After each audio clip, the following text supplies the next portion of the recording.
مٹھاس کہاں سے آتی ہے؟ تیرے شہد میں اپنی شفا کہاں سے آتی ہے؟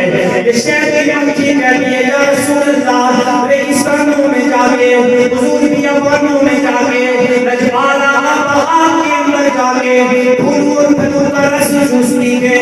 میرے کریم آقا نے فرمایا شہد کی مکھی سارے پھول اور سارے پھل میٹھے ہی تو نہیں ہوتے، لیکن تیرے شہد میں جیسی مٹھاس ہے کائنات میں ایسی مٹھاس نہیں ملتی، تیرے شہد میں جیسی شفا ہے کائنات میں ایسی شفا نہیں ملتی۔ بتا تیرے شہد میں یہ شفا کہاں سے آتی ہے؟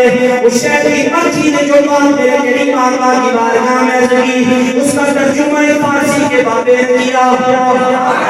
فارسی کا بابا بول کے کہتا ہے وہ شہد کی مکھی حضور کی بارگاہ میں عرض کرتی ہے رجوالا گفت جو کھانے میں تر احمد درود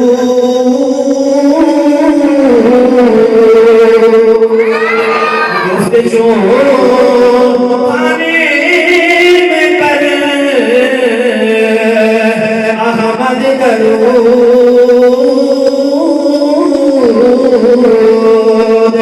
می شود